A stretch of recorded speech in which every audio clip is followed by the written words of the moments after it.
నమస్కారం. కళ్యాణ వైభోగం కార్యక్రమానికి స్వాగతం. జీవితంలో ఎంతమంది మన పక్కనున్న భార్యాభర్త మాత్రమే చివరి వరకు కలుసుంటారు. మరి ఎన్నో వేల జంటల్ని ఏకం చేసిన ఘనత శ్రీ జ్యోతి మ్యాట్రిమోనీకే దక్కుతుంది. మరి మనతో పాటు శ్రీ జ్యోతి మ్యాట్రిమోనీ వ్యవస్థాపకురాలు శ్రీమతి జొన్నలగడ్డ జ్యోతి గారు ఉన్నారు. వారితో మాట్లాడుతూ మిగతా వివరాలు తెలుసుకుందాం. మీకు వివాహం గురించి ఎటువంటి సందేహం ఉన్నా సరే స్క్రీన్ లో స్క్రోల్ అవుతున్న నెంబర్లకి కాల్ చేసి మీ సందేహాలను నివృత్తి చేసుకోవచ్చు. నమస్తే జ్యోతి గారు. నమస్కారం. జ్యోతి గారు, ముందుగా జ్యోతి మ్యాట్రిమోనీ కానీ హిందూ వెడ్లా కానీ సేవా కార్యక్రమాల గురించి తెలియజేయండి. తప్పకుండానేమో మనము ఇప్పుడు ఈ దసరా నవరాత్రుల తర్వాత సామూహికంగా కాత్యాయని వ్రతాలను నిర్వహిస్తున్నామమ్మా. ఈ కాత్యాయని వ్రతాలు చేసుకున్నంత మాత్రాన ఎవరికైతే వివాహం ఆలస్యం అవుతుంది అనుకుంటున్నారో, అంటే వాళ్ళకి జాతక పరంగా కనుక వారికి ఏవైనా దోషాలుంటే వివాహానికి ఆటంకంగా దోషాలన్నీ కూడా తొలగింపబడతాయి. కాబట్టి ఈ కాత్యాయని వ్రతాన్ని చేసుకుని ఎంతో మంది శీఘ్రగతిన వివాహ యోగ్యతని పొందినటువంటి వారు ఉన్నారు. అసలు కాత్యాయని మాత అంటేనే ఎప్పుడెప్పుడు తన యొక్క జీవిత భాగస్వామి పక్కకు చేరుకుందామా అని ఎదురు చూసేటటువంటి తల్లి. అటువంటి వ్రతాన్ని మనం సామూహికంగా దసరా నవరాత్రుల తర్వాత, అంటే అమ్మవారికి చాలా ప్రీతికరమైనటువంటి మాసంగా ఆశ్వేజ మాసంలో మనం ఈ వ్రతాన్ని ఆచరిద్దాం అనుకుంటున్నాము. ఆసక్తి ఉన్నటువంటి వారు స్క్రీన్ పైన ఉన్నటువంటి మన కార్యాలయం నెంబర్లకి ఫోన్ చేసి వివరాలు తెలుసుకోవచ్చు. అలాగే మనము కార్తీక మాసంలో వచ్చేటటువంటి పౌర్ణమి తిథి రోజున లక్షవర్తి నోము నిర్వహిస్తున్నామమ్మా. అది కూడా ప్రసిద్ధ పుణ్యక్షేత్రమైనటువంటి అన్నవరంలో నిర్వహిస్తున్నాము. నిజానికి ఒక వ్రతాన్ని మనం ఒక ఇంట్లో చేసుకుంటే అది ఒక రకమైనటువంటి ఫలితాన్ని అనుగ్రహిస్తుంది. అలాగే ఒక దేవాలయంలో చేస్తే ఆ ఫలితం 10 రెట్లుగా ఉంటుంది. మరి ప్రసిద్ధ పుణ్యక్షేత్రంలో చేసుకుంటే కనుక ఆ ఫలితము ద్విగుణీకృతంగా ఉంటుంది. పైగా ఈ లక్షవర్తి నోము అనేసరికి చాలా వ్యయము ప్రయాసతో కూడుకున్నటువంటి వ్రతము. మన ఆడపడుచులందరి కోసము కూడా అతి తక్కువ వ్యయంతో ప్రయాస అంతా మేము స్వీకరించి ప్రసిద్ధ పుణ్యక్షేత్రమైనటువంటి అన్నవరంలో ఈ వ్రతాన్ని ఆచరింపచేస్తున్నామమ్మా. ఆసక్తి ఉన్నటువంటి వారు స్క్రీన్ పైన ఉన్నటువంటి మన కార్యాలయ నెంబర్లకి ఫోన్ చేసి వివరాలు తెలుసుకోవచ్చు. అలాగే వివాహ పరంగా ఎటువంటి వారికి సందేహాలు అంటే, వివాహంలో మనం అనేక క్రతువులను చేస్తూ ఉంటాం. మన వివాహాలు అనేసరికి ఏదో ఒక కాగితం మీద సంతకం పెడితే మన వివాహాలు అయిపోవు. అలాగే ఒక ఉంగరాలు మార్చుకుంటే మన సాంప్రదాయంలో వివాహం అనేది అయిపోదు. మన సాంప్రదాయంలో ఒక వివాహము అనేసరికి అనేక రకాలైనటువంటి క్రతువులు ఉంటాయి. దాదాపు ఒక 3-4 గంటల పాటు వారిద్దరిని ఏకం చేయటానికి బ్రహ్మస్థానంలో కూర్చున్నటువంటి బ్రాహ్మణోత్తములు ఎన్నో మంత్రాలను చదువుతూ వారిని ఏకం చేస్తారు. కాబట్టి మరి వాటి పరమార్థం ఏంటి? ఇన్ని రకాలైనటువంటి క్రతువులు మన వివాహంలో ఉండడానికి కారణం ఏంటి? ఆ క్రతువుని ఆచరించటం వల్ల ఆ దంపతులు ఎటువంటి స్థితిని పొందుతున్నారు? ఇలాంటి సందేహాలు ఏమైనా ఉన్నప్పటికీ కూడా ఎవరైనా అడిగితే కనుక మనం దానికి తగినట్టుగా సమాధానం, అంటే సమయాన్ని బట్టి మనము సమాధానం చెప్తామమ్మా. అలాగే కొత్తగా వివాహమైనటువంటి వారికి ఏదైనా అంటే చిన్న చిన్న సమస్యలు ఉన్నట్టయితే వారికి కౌన్సిలింగ్ కూడా అందజేస్తూ ఉంటాము. అలాగే ఎవరైతే అమ్మాయిలు ఇటు పురోహితుల్ని, బ్రాహ్మణుల్ని అంటే అర్చకుల్ని, అలాగే ఘనపాటిల్ని వివాహం చేసుకోవటానికి సిద్ధంగా ఉన్నారో అటువంటి వారందరికీ కూడా మన జ్యోతి మ్యాట్రిమోనీ ద్వారా మనం ఉచితంగా సేవలు అందజేస్తున్నామమ్మా. ఈ విషయాన్ని మనం సోషల్ మీడియా అయినటువంటి ఫేస్బుక్ లో పెట్టినప్పుడు ఎన్నో వేల మంది, దాదాపు మనం ఇది పెట్టి 8 నెలలు కావస్తుంది, అయినప్పటికీ కూడా ఇప్పటికీ దాన్ని షేర్ చేస్తూ దాన్ని ఒక ఉద్యమంలా, అంటే జ్యోతి మ్యాట్రిమోనీ వారు అర్చకులకి, పురోహితులకి, ఘనపాటీలకి వివాహం చేయటానికి సిద్ధమయ్యారు అన్నటువంటి విషయాన్ని తెలియచేయటానికి సోషల్ మీడియా కూడా ఎంతో దోహదపడుతున్నందుకు దీన్ని షేర్ చేస్తున్నటువంటి ప్రతి ఒక్కరికి కూడా ప్రత్యేకంగా మన ఈ కళ్యాణ వైభోగం కార్యక్రమం ద్వారా మనం కృతజ్ఞతలు ఆవిష్కరిస్తున్నామమ్మా. ఇవి మన కార్యక్రమాలమ్మా. ఆసక్తి ఉన్నటువంటి వారు ఏ కార్యక్రమం గురించి అయినా కానీ ఎటువంటి సందేహాలు ఉన్నప్పటికీ కూడా మనకి స్క్రీన్ పైన ఉన్నటువంటి మన కార్యాలయం నెంబర్లకి ఫోన్ చేసి వారి వివరాలు తెలుసుకోవచ్చు. ఓకే, అలాగే ప్యాకేజెస్ గురించి కూడా తెలియజేయండి. తప్పకుండానమ్మా. మన జ్యోతి మ్యాట్రిమోనీ అయ్యుండొచ్చు, హిందూ వెడ్లాక్ అయ్యుండొచ్చు, మన దగ్గర అనేక రకాలైనటువంటి ప్యాకేజీలు ఉన్నాయమ్మా. 3 నెలలకు సంబంధించి ఒక రకమైనటువంటి ప్యాకేజ్, 6 నెలలకు సంబంధించి, సంవత్సర కాలానికి సంబంధించి ఇలా రకరకాల ప్యాకేజీలు ఉన్నాయి. వీటితో పాటుగా ఇన్స్టెంట్ మ్యారేజెస్ అని, అంటే ఇన్స్టెంట్ అంటే అటుపక్క ఇటుపక్క మేమే మాట్లాడుతూ వారికి అతి త్వరితగతిన వివాహం కుదిరేటట్టు చూస్తాము. దీన్ని ఇన్స్టెంట్ మ్యారేజెస్ అంటారు. ఎందుకంటే బంధువులైనప్పటికీ కూడా, అంటే మేనత్త మేనమామ పిల్లలైనప్పటికీ కూడా చిన్న చిన్న మొహమాటాలు ఉంటాయి ఏదైనా విషయం అడగడానికి. వాళ్ళకు కూడా ఏంటి, పెద్దలు ఎవరో ఇటు తల్లిదండ్రులు అటు తల్లిదండ్రులు మధ్యవర్తిత్వం వహించి మాటలు నడిపిస్తూ ఉంటారు. కాబట్టి ఇటువంటి మధ్యవర్తిత్వపు బాధ్యతలన్నీ కూడా మేమే స్వీకరిస్తూ అతి త్వరగా వారికి వివాహం కుదరటానికి చూస్తామమ్మా. ఇది ఇన్స్టెంట్ మ్యారేజెస్ అంటే.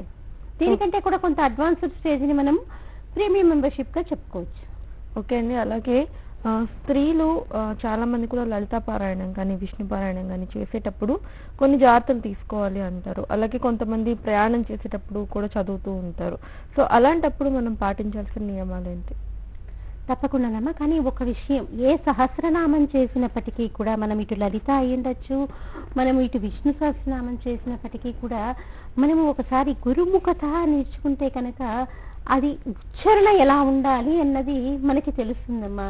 ఇప్పుడు లలితా సహస్రము అనుకోగానే మనకేమీ అది చాలా సులువైనటువంటిది కాదు. ఏదో వచ్చు కదా, లేకపోతే మనము ఒకటి గూగుల్లో సెర్చ్ చేసి లలితా సహస్రనామము MP3 డౌన్లోడ్ చేయమనగానే అది డౌన్లోడ్ అయిపోయి వినడం కాదు.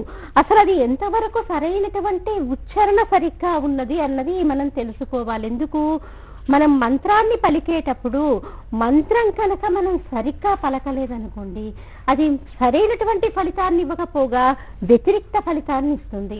నిజానికి మనము వాసుదేవ నామాల్లో కనుక విష్ణు సహస్రనామంలోనే మనం క్లేశనాశాయ అన్నటువంటి నామం ఉంది. నిజానికి మనకు అది క్లేశనాశాయ అని సరిగ్గా వినిపించకో, లేకపోతే ఇంకేదైనా కారణం చేత కేశనాశాయ అని వినిపించింది అనుకోండి, అది ఎంత వ్యతిరిక్త ఫలితము, ఎంత వ్యతిరిక్తమైనటువంటి అర్థము వస్తుంది. క్లేశనాశాయకి కేశనాశాయకి ఎంత భేదం ఉంది. నిజానికి కేశాలు అంటే జుట్టు ఎప్పుడు తీసేస్తారో, ఏదైనా అశుభం జరిగినప్పుడు, అంటే శుభం జరిగినప్పుడు ఏదైనా పుణ్యక్షేత్రాలకు వెళ్ళినప్పుడే మనం జుట్టుని ఇస్తూ ఉంటాం. కాబట్టి ఇప్పుడు ఈ క్లేశనాశాయకి కేశనాశాయకి ఉన్నటువంటి తేడాన్ని మనం గమనించాలి. ఇది గమనించి సరిగ్గా ఉచ్చరిస్తూ కనుక మనం చదవగలిగితే కనుక తప్పకుండా ఏ సహస్రమైనా కూడా మనస్ఫూర్తిగా మనం చెయ్యొచ్చమ్మా.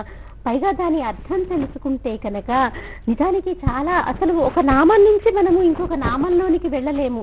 లలితా సహస్రంలోనే మొదటి నామాన్ని తీసుకోండి, శ్రీమాత, శ్రీ మహారాజ్ని, శ్రీమత్ సింహాసనేశ్వరి అనుకోగానే మన కళ్ళ ముందు కనుక ఆ తల్లి శ్రీమాత రూపంలో, ఆ తల్లే కదా మనల్ని అందరినీ కూడా సృష్టి చేసింది, మనల్ని అందరినీ కూడా ఇలా ఉండేటట్టు అనుగ్రహిస్తోంది కూడా ఆ తల్లే కదా అన్నటువంటి భావనతో కనుక మనం చదివితే చక్కటి ఫలితాన్ని మనం పొందుతాము. మా కాలర్ తీసుకొని మళ్ళీ మాట్లాడుకుందాం మనం. నమస్తే మురళీకృష్ణ గారు. చెప్పండి. చెప్పండి, వివాహానికి ఎవరున్నారు మీ దగ్గర? నేనే ఉన్నానండి. ఓకే అండి, మీ డీటెయిల్స్ జ్యోతి గారు ఉన్నారు, మాట్లాడండి. హలో చెప్పండి, మీ పూర్తి పేరండి? నా పేరు మురళీకృష్ణ వర్మ అండి. పుట్టిన తేదీ అండి? 1989. మీరు ఏ కులానికి చెందినవారు? క్షత్రియస్ అండి. ఏం చదువుకున్నారండి మీరు? బీటెక్ అండి. ఎక్కడ ఉద్యోగం చేస్తున్నారు? హైదరాబాద్ లో సాఫ్ట్వేర్ ఇంజనీర్ అండి. ఎంత ఆదాయం అండి మీకు? 55,000 అండి.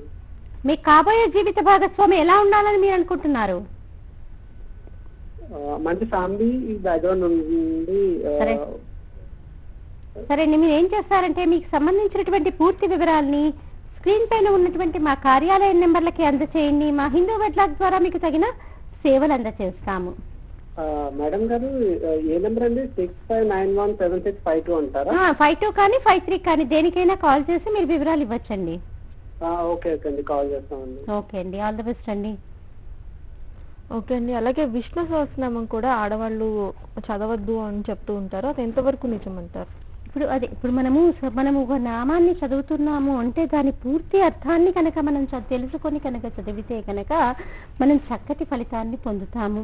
నిజానికి ఇందాక మనం చెప్పుకున్నాము శ్రీమాత, అది మొదటి నామమే. శ్రీమాత అనగానే మనకి ఏది స్ఫురణకి రావాలి? నిజానికి ప్రతి స్త్రీ కూడా ఒక మాతృమూర్తి కాబట్టి శ్రీమాత అనగానే తల్లి ఏం చేస్తుంది? ఎప్పుడు కూడా బిడ్డలు చేసినటువంటి తప్పులు ఎన్నైనా ఉండవచ్చు, ఆ క్షణకాలమే ఆ తల్లికి కోపం ఉంటుంది. అంతేకాని జీవితాంతము పిల్లలు చేసినటువంటి తప్పుని తల్లి గుర్తుంచుకొని రాచి రంపాన పెట్టదు కదా. తల్లి ఏం చేస్తూ ఉంటుంది? ఎప్పుడూ కూడా బిడ్డలు చేసినటువంటి తప్పుల్ని కడుపులోనే దాచుకుంటుంది. మరి ఆ మహాతల్లి కూడా శ్రీమాతా స్వరూపంలో ఉన్నటువంటి ఆ తల్లి కూడా ఏం చేస్తుంది? మనల్ని నిత్యము గమనిస్తూనే ఉంటుంది. ఏ రకంగా ఆ తల్లి గమనిస్తూ ఉంటుంది? అయ్యో నా పిల్లలు వీళ్ళు కష్టంలో ఉన్నారు, నేను వాళ్ళని ఆదుకోవాలి, నేను తప్పితే వారికి ఇక దిక్కెవరు అన్నటువంటి భావనతోటి ఆ తల్లి కూడా చూస్తూ ఉంటుంది. మరొక కాలర్ ఉన్నారండి. నమస్తే సుబ్రహ్మణ్యం గారు, చెప్పండి వివాహానికి ఎవరున్నారు మీ దగ్గర? హలో హలో హలో సుబ్రహ్మణ్యం గారు. మా ఎల్డర్ సన్ ఉన్నాడమ్మా. ఓకే అండి, పేరు చెప్పండి. మాధవ మురళీకృష్ణ. ఓకే అండి, మీరు టీవీ వాల్యూమ్ టీవీని చూడొద్దు, ఫోన్ లో మాట్లాడండి. నేను బయట నుంచి మాట్లాడుతున్నానండి. ఓకే అండి. మాధవ మురళీకృష్ణ. ఓకే అండి, జ్యోతి గారు ఉన్నారు, డీటెయిల్స్ మొత్తం చెప్పండి. హలో నమస్తే అండి. నమస్కారం అండి. పుట్టిన తేదీ అండి? పుట్టిన తేదీ 10th August 1989 అమ్మా. మీకు ఏమవుతారన్నారు అబ్బాయి? ఎల్డర్సన్. అబ్బాయి ఎల్డర్ సన్ అండి. మీరు ఏ కులానికి చెందిన వారండి? మేము 6,000 నియోజకవర్గం బ్రాహ్మిన్స్ అండి. 6,000 నియోగులు. గోత్రం అండి? ఎవరు? వాళ్ళది గోత్రం ఏంటండి? మాది కౌశిక గోత్రం అండి. సుబ్రహ్మణ్యం ఆదూరి, ఇంటి పేరు ఆదూరి వారు కౌశిక గోత్రం అండి. ఓకే ఓకే అండి. ఏం చదువుకున్నారు అబ్బాయి? అబ్బాయి బీటెక్ చేశాడండి. బీటెక్ అయింది. ఇప్పుడు హెచ్ఎస్బిసి తర్వాత 3.5 ఏళ్ళు హెచ్ఎస్బిసి చేశాడు. ప్రెజెంట్ దానికన్నా పెద్ద కంపెనీలో పనిచేస్తున్నాడు, పోస్ట్ బెంగళూరు. ఎంత ఆదాయం ఉంటుందండి? మంత్ కా మీకు? మంత్ కైనా సరే, సంవత్సరానికైనా సరే, సుమారుగా చెప్పండి. మంత్ కి 65,000. అంటే ఎలాంటి అమ్మాయి కావాలని కోరుకుంటున్నారు? మాకు బీటెక్ అయ్యి ఉండాలి, 6,000 నియోగులు అయి ఉండాలి. 6,000 నియోగుల్లోనే చూస్తున్నారండి? అవునండి. ఓకే. పునర్వసు నక్షత్రం అయితే ఇంకా మరీ మంచిది. ఏ నక్షత్రం అన్నారు? పునర్వసు. పునర్వసు బాగా సూట్ అవుతుందండి? సూట్ అవుతుందమ్మా. వీడిది అనురాధ నక్షత్రం వీడిది. మీరేం చేస్తారంటే అబ్బాయికి సంబంధించినటువంటి పూర్తి వివరాలని స్క్రీన్ పైన ఉన్నటువంటి మా కార్యాలయ నెంబర్లకి అందచేయండి. మా జ్యోతి మ్యాట్రిమోనీ ద్వారా మీరు తగిన సేవలు పొందవచ్చు. అలాగే అండి, మరొక కాలర్ ఉన్నారు. నమస్తే రామచంద్రరావు గారు. నమస్తే అండి. చెప్పండి వివాహానికి ఎవరున్నారు మీ దగ్గర? మా అబ్బాయి ఉన్నారండి. ఓకే అండి, అబ్బాయి పేరు? వంశీకృష్ణ. ఓకే అండి, మీరు జ్యోతి గారు ఉన్నారు, పూర్తి డీటెయిల్స్ చెప్పండి. హలో నమస్తే మేడం.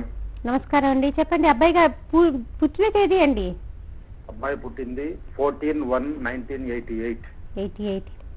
ఏ కులానికి చెందిన వారండి మీరు? బ్రాహ్మణ్. ఏ శాఖ అండి? వైదికులా, నియోగులా, ద్రావిడ్లా? నియోగులు. నియోగులు. గోత్రం అండి?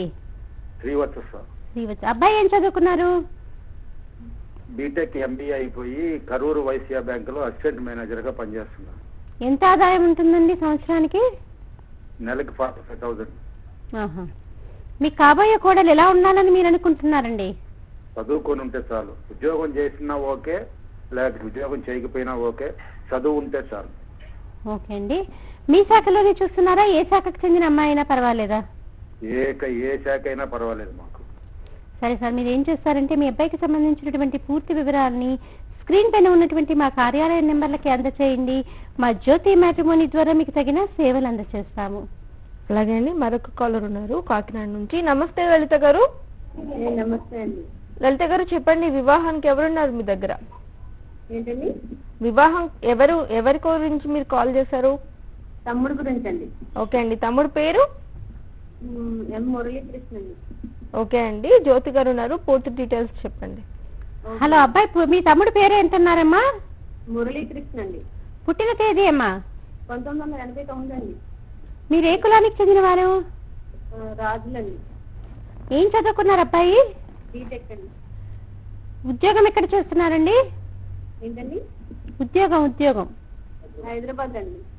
ఎంత ఆదాయం ఉంటుందని మీ తమ్ముడికి? 50,000 అండి. మీ ఇంటికి కాబోయే అమ్మాయి ఎలా ఉండాలనుకుంటున్నారు మీ మరదలు? బాగుండాలండి అమ్మాయి, నెక్స్ట్ ఫ్యామిలీ పరంగా కూడా బాగుండాలనుకుంటున్నాను.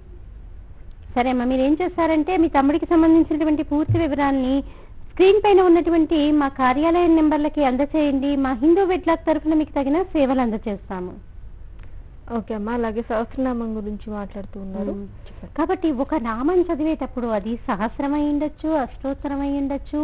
మనం చదివేటప్పుడు ఏంటంటే పూర్తి ఏకాగ్రత, అంటే దానిలో కనుక నిమగ్నమయ్యి వాటి అర్థాలని కూడా తెలుసుకున్నామనుకోండి, మనము అసలు అలౌకికమైనటువంటి ఆనందానికి లోనవుతాము. అలౌకికమైనటువంటి ఆనందానికి లోనవడమే కాకుండా అసలు సహస్రనామం మనకి చదవటానికి బాగా వచ్చినప్పటికీ కూడా 15 నుంచి 20 నిమిషాలు పట్టినప్పటికీ కూడా మనము ఎప్పుడైతే అలౌకికమైనటువంటి ఆనందానికి లోనవుతూ శ్రీమాత అన్న దగ్గరే ఆగిపోయి ఆ తల్లి నిజంగా ఆ బ్రహ్మ కీటజని ఇన్ని కోట్ల జీవరాశులకి తల్లి అయినటువంటి ఆ తల్లి ఎంత కరుణ చూపిస్తుందో అన్నటువంటి భావనతో కనుక మనము ఆ శ్రీమాతా తత్వాన్ని పట్టి పట్టి చూస్తూ ఉంటే అసలు ఆ ఒక్క నామమే మనకి ఒక్క నామాన్ని పట్టుకుంటేనే మనం బయటికి రావటానికి చాలా సమయం పడుతుంది. ఓకే అమ్మా, వైజాగ్ నుంచి మరొక కాలర్ ఉన్నారు. నమస్తే అరుణ గారు.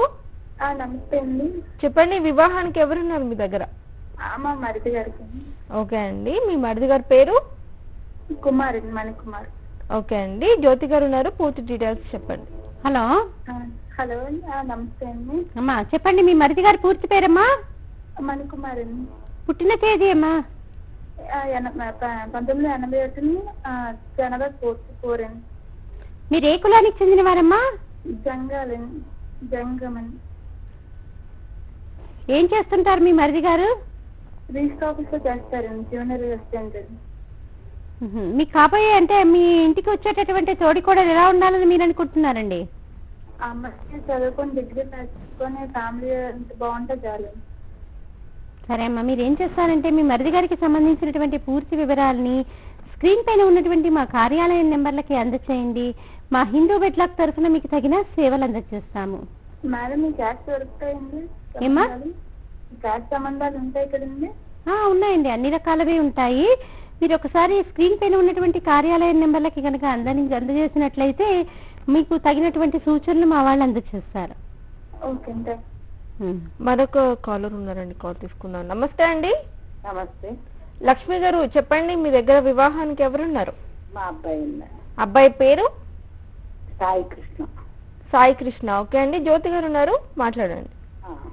అమ్మా లక్ష్మి గారు, సాయి కృష్ణ గారి పుట్టిన తేదీ అమ్మా? పుట్టిన అక్టోబర్ 18, 1989. సరే అమ్మా, మీ అబ్బాయి మీరు ఏ కులానికి చెందిన వారు? బ్రాహ్మణ్. ఏ శాఖ అమ్మా? వైదికులం. వైదికి వెళ్ళినాడమ్మా? ఏ గోత్రం అమ్మా? కౌండిన్యం. అబ్బాయి ఏం చదువుకున్నారు? డాక్టర్ MBBS అయ్యి MD అనస్థీషియా చేస్తున్నాడు. Okay okay. ఇప్పుడు డాక్టర్ అమ్మాయిని చూస్తున్నారా లేకపోతే ఎవరైనా పర్వాలేదా? ఎక్కువ మట్టుకు డాక్టర్ అమ్మాయికి ప్రిఫరెన్స్ ఇస్తున్నాము. BDS అయినా చేసుకుంటారా అమ్మా?